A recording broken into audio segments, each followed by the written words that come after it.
Lorsqu'on évoque les châteaux d'Auvergne, le Moyen-Âge est souvent à l'honneur. Alors une fois n'est pas coutume, explorons un château dont on date la construction dans sa forme actuelle au XVIIIe siècle. C'est le château de Parentigna, dans la commune du même nom, dans le Puy-de-Dôme. Ce petit Versailles auvergnat abrite encore aujourd'hui une belle collection d'œuvres d'art des XVIIe et XVIIIe siècles.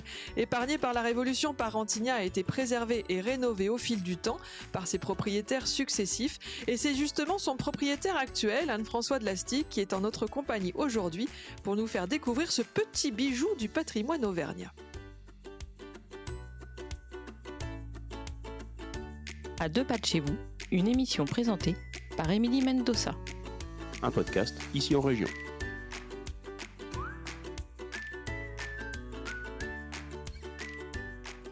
Anne-François de Lastic, bonjour. Bonjour. Alors, tout commence dans l'histoire de Parentigna, je crois, vous m'arrêterez si je me trompe, avec l'achat de la seigneurie de Parentigna par Jean-Antoine de Lastic. On est déjà en 1707. Avant son arrivée, qu'est-ce qu'on avait sur place ? Alors, Jean-Antoine de Lastic achète la seigneurie de Parentigna pour son neveu, qui s'appelait Anne-François, deuxième du nom, donc Anne-François de Lastic, en 1707. Auparavant, il y avait un château en ruine qui appartenait à la famille de Semièvre, qui avait brûlé à la fin du XVIIe siècle et qui était au milieu d'un village. C'était la petite forteresse typique d'un village auvergnat devant l'église, en plein milieu du village. Anne-François de Lastic donc reçoit en cadeau ce château de son oncle. Il était marié à Marie de la Roche-Aymon. Marie de la Roche-Aymon était la sœur du cardinal de la Roche-Aymon, Jean-Antoine de la Roche-Aymon, qui était confesseur de Louis XV, grand aumônier de France, qui a sacré Louis XVI. Ah, donc on est sur une famille plutôt importante alors. Du côté La Roche-Aymon et ensuite du côté Lastic, parce que grâce à Monseigneur de La Roche-Aymon, c'est là où cette branche cadette des Lastic qui avait acheté ce petit château se trouve avec d'importantes charges militaires. Ils ont été de père en fils lieutenant général des armées du roi, ils étaient à la cour à Versailles, ils avaient un autre château à côté de Versailles. Et en fait, je pense que c'est pour ça qu'ils ont décidé, donc au lieu de restaurer cette petite forteresse comme on faisait très souvent en Auvergne, au XVIIIe siècle, en agrandissant les ouvertures et en la rendant plus confortable au goût du jour, ils ont décidé de faire un grand château et d'englober cette forteresse dans le château que nous connaissons actuellement. Donc Anne-François II a acheté 120 maisons qu'il a détruites pour créer la cour d'honneur de Parentigna. Oui, parce qu'il fallait de la place pour Créer les deux écuries et englober, en fait, récupérer des bâtiments existants de l'ancienne forteresse pour créer ce château 18e sur un plan très classique, donc un château en U avec deux écuries dans la cour d'honneur. On dit que c'est sur les plans de Versailles, mais c'est sur les plans de nombreux châteaux français. Et donc, ces travaux ont dû se passer entre 1710 et 1720. Et en fait, ma théorie, alors ça n'engage que moi, c'est... Allons-y. Mes ancêtres avaient des cousins qui possédaient le château de Ménard. Le château de Ménard, c'est un superbe château qui a été plus tard acheté par Madame de Pompadour, enfin par Louis XV pour Madame de Pompadour, et agrandi par Gabriel. Mais le château de Ménard ressemble très étrangement à ce que Parentigna était devenu au début du XVIIIe siècle. Donc, je pense qu'il y avait une sorte de jalousie des cousins. Ah, une rivalité entre Et ils ont cousins. voulu se faire un petit Ménard en Auvergne. Voilà. Mais oui, parce que j'allais vous dire justement, on dit souvent que les châteaux, une fois passé le Moyen-Âge et le côté défensif, forteresse, c'est aussi un symbole de pouvoir, de puissance, de richesse. C'était le cas pour le projet mené par la famille de Lastic à Parentigna. J'imagine. Enfin, ils avaient quitté le Cantal et une forteresse, la forteresse de Lastic, qui est le berceau de la famille. Ils s'installent en Basse-Auvergne et ils se font un château au goût du XVIIIe siècle, plus confortable. Et en fait, ma théorie, je pense, ils auraient mieux fait d'acheter un terrain et de construire un château 18e plutôt que de réunir des bouts de bâtiments. Parce que Parentigna, en fait, quand on regarde le plan, n'est pas symétrique. Tout est de travers. Les communications entre les pièces sont un peu étranges entre les ailes. Il n'y a pas de communication C'est-à-dire, fluide. on Quand grimpe on des passe, marches, on... non, mais il y a par exemple entre l'aile centrale et l'aile sud, il y a une porte qui doit faire 90 centimètres. Ah, Et c'est faut tout. pas manger trop, quoi. Voilà. Et il y a et donc j'imagine que ils ont décidé en fait de garder cette forteresse et de l'englober dans le château tel que nous le connaissons actuellement. Mais ils auraient en effet Ouais, mieux fait de racheter quelque chose de neuf. ils se sont peut-être compliqué la vie. Voilà, donc Et ils habitaient sur place? ils habitaient sur place et alors le problème de Parentignas, c'est que toutes les 2 générations, il y a une période d'abandon. Ah, Donc en fait, Anne-François II restaure Parentignas, l'englobe dans ce que nous connaissons actuellement, enfin pas complètement, parce que ça va être terminé à la fin du XVIIIe. Et son fils, lui, ne s'occupe absolument pas de Parentignas. Il est à Versailles et Parentignas est un peu laissé à l'abandon. Et c'est seulement son petit-fils qui commence à faire des gros travaux, refaire une symétrie, parce qu'en fait, il y avait des bâtiments sur le parc qui n'étaient pas symétriques, créer un jardin à la française, qui n'existait pas. Et qui est en effet tout à fait dans le goût de celui de Ménard. La seule différence, c'est qu'on a un ruisseau au bout du parc et que Ménard, c'est la Loire. Voilà. ouais, alors qui gagne alors dans cette rivalité, la Loire ou le ruisseau De au toute bout du façon, parc? Ménard, château de Ménard haut la main, surtout avec les extensions faites par Gabriel, c'est un des plus beaux châteaux de France. Mais c'est vrai que Parentignas est assez atypique pour l'Auvergne parce que, comme je le disais auparavant, c'est souvent des forteresses que l'on réaménage, tandis que Parentignas, la forteresse a complètement disparu. Oui, quand on le voit, on a vraiment l'impression d'un château 18e. Il n'y a Exactement. pas de doute là-dessus. Alors, l'aile nord, en fait, quand on passe le long de l'aile nord, on devine l'entrée de l'ancien château 18e. Il y a 2 tours qui subsistent du Moyen-Âge et qui sont devant l'église, en fait. Voilà qui donne envie de visiter ce château.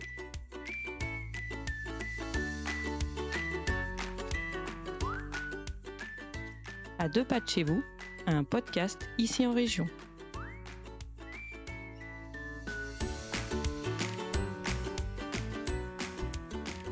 Ce château de Parentignas, qui est vraiment un château 18e en plein cœur de l'Auvergne, comment traverse-t-il la période révolutionnaire? Parce que c'est souvent une période compliquée pour les châteaux appartenant à la noblesse. Alors, Anne-François IV, qui donc a fait ces transformations, décide de quitter la cour en 1780. Il trouvait que c'était futile et inutile. Il a peut-être senti le vent tourner. Non, mais il était très très en avance sur son temps. Il était très lié avec Lafayette. On a des correspondances et Lafayette est venu séjourner à Parentignas. Bon, après tout, ils étaient voisins. Et je pense qu'il n'est pas parti aux États-Unis avec Lafayette parce qu'il était malade, il était plus âgé. Mais il avait des idées révolutionnaires. Il a d'ailleurs créé un atelier de salpêtre dans le parc. Il y a encore une inscription qui remercie le citoyen Lastic d'avoir créé un atelier de salpêtre à ses frais pour les armées révolutionnaires. Et en fait, il est mort en 1794. Il n'a pas été inquiété. Le régisseur de l'époque ensuite s'est occupé de Parentignas jusqu'à que sa fille le récupère je crois que c'est en 1803 ou 1804 qu'on a rendu Enfin, de toute façon, il n'avait jamais, Oui, il n'a pas il n'a été jamais mis été bien confisqué. national finalement. C'est Louise de Hyacinthe de Montesquieu qui avait épousé Anne-François V. Voilà, on n'a pas beaucoup d'originalité dans les prénoms dans la famille. Mais quand on trouve un beau prénom, on le Voilà. garde, voilà. Et Anne-François V ne s'occupait pas de Parentignas. Ils avaient donc cet autre château qui s'appelait Béoust, donc près de Versailles, qui est aujourd'hui un centre de séminaire. C'est un ravissant petit château 18e. Et Parentignas est un peu laissé à l'abandon. Le château est loué à des haras. Les 2 écuries sont occupées. On compte, je crois, près d'une centaine de chevaux. Et le château brûle en 1820 parce que les ouvriers des haras occupaient le grenier. En fait, toute l'aile nord a été entrecelée pour pouvoir avoir plus de place. Et tout le grenier était occupé. Et il y a un ouvrier de haras, je crois, alors l'histoire dit, il était sous, il a fait tomber une chandelle et ça a mis Et le c'est feu. parti. D'après les documents qu'on a sur cet incendie, ils ont mis plus d'une semaine à l'éteindre. Il faut penser qu'à l'époque, il n'y avait pas les moyens qu'on a aujourd'hui. Et en fait, une grande partie du château est ravagée. Et mes ancêtres avaient eu la mauvaise décidé de s'assurer dans une compagnie d'assurance dont ils étaient les principaux actionnaires. Donc, résultat, ils ont décidé de faire le minimum de travaux. Donc, Parentigna est réparé de façon sommaire. Ouais, de briques et de La broc. symétrie entre les deux ailes n'existe plus. Il y a une toiture plate sur l'aile droite. Ah Là où oui, a plus commencé. rien à faire de l'esthétique, Voilà. on fait au moins cher. On fait au moins cher. Et c'est seulement à la fin du 19e que mon arrière-grand-père, Jean de Lastic, a décidé de recréer la symétrie avec des toits en ardoise à l'époque, parce que l'ardoise était plus à la mode alors que c'était une toiture en tuiles dans cette région. Et il fait d'énormes travaux de restauration intérieure. Donc là, on est à quelle époque? Début... Là, on est entre 1880 et 1900. Il a arrêté les travaux en 1904. D'accord, oui, donc vraiment fin 19e, Fin début 19e, début 20e. 20e. Et c'est là où il fait les enfilades de salon du rez-de-chaussée, la bibliothèque, qui est une des pièces maîtresses de Parentigna, les salons du premier étage, les chambres, il refait la toiture et le parc avait été remodelé par sa mère en parc à l'anglaise, en fait, parce que le parc avait été laissé à l'abandon. Alors, il y avait des premiers projets en 1870 par un architecte qui s'appelait Daru. C'est lui qui a fait une partie de la gare du Nord et il faisait beaucoup de restauration de châteaux. Et heureusement, je pense que la guerre de 70 a dû couper les élans de ma famille pour restaurer Parentigna et on est échappé à une restauration 19e très violente. On serait probablement pas classé monument historique, peut-être aujourd'hui, Ah oui, vous mais pensez? ouais, non, je pense pas. Surtout au XXe siècle, on classait pas le XIXe siècle. Ah oui, Maintenant, forcément. peut-être. Et oui, il rajoutait des tours, il faisait un toit à la Moulinsart. Enfin, c'était vraiment Ouais. À la voilà. manière des Voilà. restaurations 19e où on faisait un petit peu Ils comme avaient un ça nous projet de chantait. faire une grande galerie des glaces dans les pièces centrales. Enfin, c'était vraiment des projets somptuaires qui ont dû être abandonnés. Jean de Lastic a fait quelque chose d'un peu moins somptuaire, mais a quand même sauvé Parentigna. Après, au XXe siècle, il décide d'arrêter les travaux au début du XXe siècle parce que, en fait, la fortune de ma famille à l'époque était en vigne et avec l'épidémie de phylloxéra. Plus de fortune. Voilà. Et en fait, il écrit quelque chose d'assez amusant. Il dit l'épidémie de phylloxéra et l'apparition de l'impôt sur le revenu font que j'arrête les travaux à Parentigna, sachant que l'impôt sur le revenu était de 3%. D'accord. Mais bon, c'était psychologique. C'était déjà trop. Voilà. Quand on n'en a jamais eu, c'est sûr que ça peut Voilà. sembler beaucoup. Donc, Parentigna traverse la première partie du XXe siècle entretenu. Il meurt en 1942 et mes grands-parents reprennent Parentigna, font des travaux d'entretien. Et c'est seulement à partir des années 70 que mon père hérite de Parentigna et commence à faire des travaux de toiture, enfin vraiment des travaux de restauration qui étaient devenus nécessaires parce que bon, une toiture ça se refait tous les 100 ans malheureusement et restaure dans les années 80 le parc. À l'anglaise toujours ou à pas? l'anglaise, Oui. oui. Et le parc était devenu une forêt vierge. Moi, quand j'étais jeune, je me souviens, il y avait des vaches qui étaient dans le parc jusqu'à la terrasse du château. Enfin, c'était pas du tout soigné comme ça l'est maintenant. Et malheureusement, mon père n'aura jamais vu le parc terminé. Il meurt en 88. Moi, j'avais 23 ans. Et donc, vous êtes devenu propriétaire à 23 ans? Voilà, avec ma mère. Et alors j'ai hésité parce que mon père m'avait dit surtout tu ne gardes pas Parentigna. Je pense qu'il voulait me laisser libre de mon choix. J'ai désobéi. On a attendu 1 ou 2 ans et puis on a commencé les travaux de restauration intérieure qui étaient gigantesques parce que l'électricité datait des années 1920. Il n'y avait pas de chauffage, il n'y avait pas de salle de bain, il n'y avait pas d'eau courante. Enfin, c'était Ah oui, vraiment. mais votre famille habitait sur place quand même? Ma grand-mère habitait sur place, mais comme beaucoup de personnes de sa génération, avec des poêles à bois. Un baquet d'eau et c'est Voilà. parti. La première salle de bain a été installée par ma mère en 1964 quand je suis né. Voilà. D'accord, oui, donc on fait évoluer le monument petit Voilà. à petit. C'est pas rien, effectivement, de s'occuper d'un château. Vous aviez 23 ans au moment de le récupérer avec votre mère. Je ne serai pas mal poli, je ne vous demanderai pas votre âge Oh bah, aujourd'hui. j'ai rien à cacher, j'ai 61 ans maintenant. Et Donc aucun regret de ma décision. Mais oui, parce que Voilà. quand on a 23 ans, se mettre un château sur les épaules, c'est pas rien quand même. Bah Ça, alors, ça a orienté vos choix de vie professionnels, personnels? ah oui, très nettement, parce que j'avais fait mes études aux États-Unis, j'avais un job à New York que j'allais commencer. C'était juste à la fin de mes études et je projetais pas du tout de rentrer en France. Donc en fait, oui, ça a changé choix de vie. Après, j'ai travaillé je ne m'occupais pas que de Parentigna. En fait, j'ai eu une activité professionnelle. J'ai travaillé dans la banque, j'ai monté des boîtes.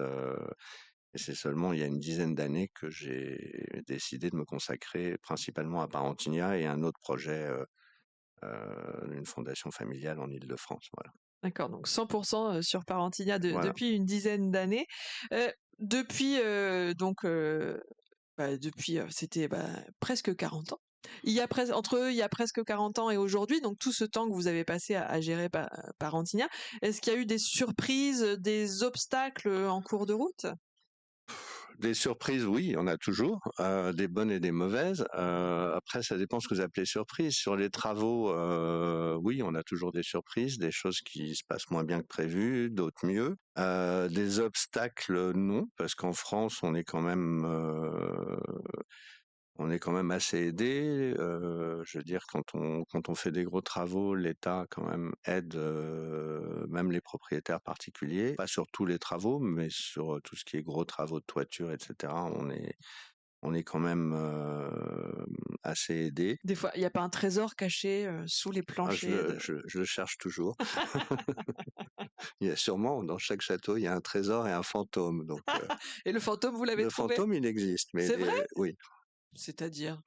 Dites-nous en plus. Alors moi, je l'ai jamais vu, mais il y aurait un fantôme qui est une de mes ancêtres qui se balade dans le château le soir. Voilà, les amis qui m'ont dit l'avoir vu. Alors on croit ou on n'y Bien. croit pas, mais voilà.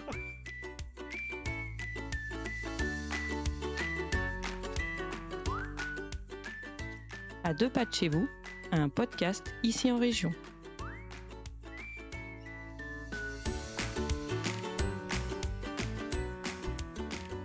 Comment vous financez l'entretien d'un tel monument? Parce qu'on en parlait, voilà, rien que la toiture, c'est déjà un budget colossal. L'entretien, la restauration de certaines pièces, l'entretien du jardin. Alors il y a les visites, mais c'est marginal parce qu'on doit tourner autour de 6000 visiteurs. On a ouvert une activité de séminaire. On a arrêté les activités privées, c'est-à-dire mariage, etc., que l'on faisait.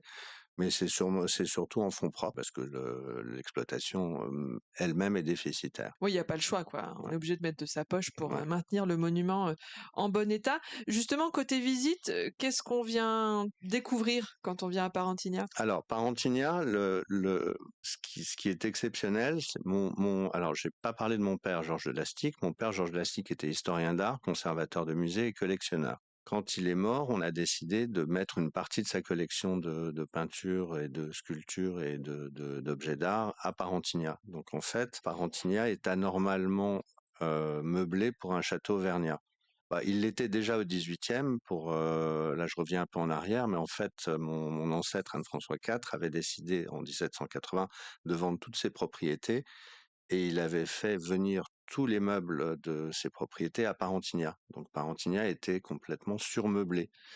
On a des inventaires où dans les salons du rez-de-chaussée, qui sont pas si grands que ça, il y avait plus de 80 fauteuils. Oui, il y a de quoi recevoir, vous me direz, Voilà, mais et c'est peut-être ça qui nous a valu le surnom donné par Henri Pourrat du petit Versailles auvergnat. Bon, le plan eut les deux écuries, mais aussi l'ameublement somptueux.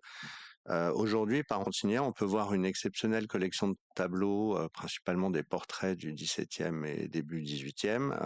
Mon père était spécialiste du portrait au fin XVIIe, début XVIIIe, et en particulier d'un peintre qui s'appelle Nicolas de l'Argillière, qui était un des plus grands peintres du début du XVIIIe siècle de portrait, avec Hyacinthe Rigaud.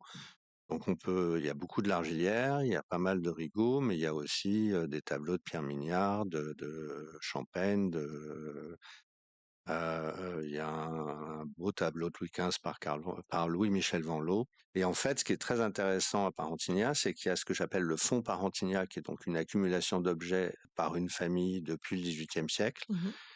et cette collection qu'on a rajoutée. Donc les deux se complètent, et c'est ça qui fait l'intérêt de Parentigna. Et Vous on y va ouvrir aussi, alors c'est ce que j'appelle l'envers du décor, c'est qu'en fait on ouvre un nouveau circuit de visite qui sera tournant avec un cabinet de curiosité. On verra en fait l'envers, ce que j'appelle l'envers du décor. C'est un peu comme dans Downton Abbey où on voit Les la vie des gens domestiques, d'en haut et oui. la vie des gens d'en bas. Ben là, on verra les deux. En fait, comment on vivait au XVIIIe siècle. Donc, on va ouvrir 7 ou 8 nouvelles salles, si vous voulez, qui seront. Alors, on a pris un peu de retard, donc on va les ouvrir pour les Journées du patrimoine cette année. Journée du patrimoine 2026, et ça veut dire 2026, qu'après, voilà. dans les années suivantes, on les Voilà. retrouvera aussi. On a hâte, on a hâte. Dernière question, un tel héritage, bah, vous l'avez vécu vous-même, ça se transmet. Est-ce que vous avez déjà des pistes à l'étude pour savoir qui reprendra le flambeau? Alors, qui reprendra le flambeau? Ça va être. Alors, le problème, c'est je n'ai pas de descendant direct, pas de neveu côté Lastic, et je pense que de toute façon, un château comme Parentignac ne les intéressera pas. C'est très compliqué aujourd'hui, et d'ailleurs, je pense que le problème de transmission est un problème critique aujourd'hui. Parce que la nouvelle génération n'a pas forcément envie de reprendre des châteaux, n'a pas ni les moyens ni le temps. C'est très difficile d'avoir une carrière professionnelle Et de gérer un et de château en même gérer un temps. château. Et en fait, il y a 3 types de. Enfin,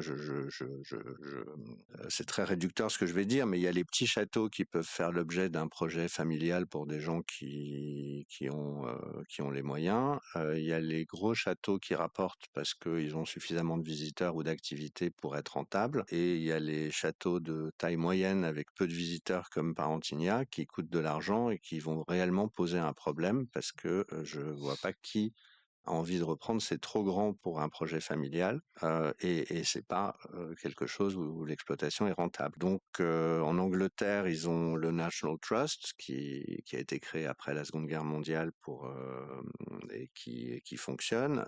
Et puis ils ont aussi le droit d'aînesse. Donc en fait, les propriétaires de châteaux ont généralement encore des moyens et très belles collections. En France, on n'a pas ça, donc je pense qu'il y a quelque chose à faire de ce côté-là, parce qu'il va y avoir un gros problème de transmission de ma génération à la génération d'après. Pour Parentignac, on collabore déjà, j'ai une convention avec le Centre des Monuments Nationaux.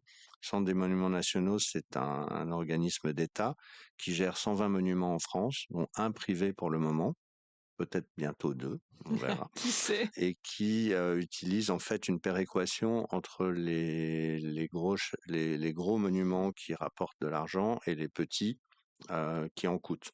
Ces vases communicants qui Voilà. permettent Alors pour le d'équilibrer. moment, ce sont des châteaux qui appartiennent à des collectivités ou à l'État. C'est très, ça va du château de Villeneuve-Lambron avec qui on a une collaboration qui est à côté de Parentignac, mais ils ont aussi l'hôtel de la Marine à Paris, la cité de Carcassonne, l'Arc de Triomphe. Oui, c'est très varié. Ils avaient Chambord qui n'ont plus, ils gèrent le Mont-Saint-Michel. Enfin voilà, je crois qu'ils représentent 15 millions de visiteurs. Donc il faudrait qu'il y ait une organisation qui permette de gérer ces châteaux, je dirais, de taille moyenne, qui ne vont plus intéresser personne. Sauf nous, les visiteurs. Sauf les visiteurs et les propriétaires un peu fous comme moi. Affaire à suivre, donc. Voilà. Merci. Donc voilà, l'idée c'est d'une piste d'une institution. Voilà. Bon, merci à vous en tout cas d'avoir cette folie de gérer un château comme celui de Parentignac, parce que ça nous permet à nous, simples visiteurs, visiteuses, de le visiter. Un site web pour connaître justement les horaires de visite, les tarifs. C'est tout simple, c'est parentignac.com. Voilà, il suffisait de le demander. Et on retrouve bien sûr le château de Parentignac parmi les autres monuments à découvrir en Auvergne dans le livre Châteaux et forteresses d'Auvergne aux éditions Ici en Région. Merci beaucoup. Merci. C'était À 2 pas de chez vous, présenté par Émilie Mendoza. Retrouvez tous nos livres, articles, podcasts et vidéos sur notre site internet icienregion.fr.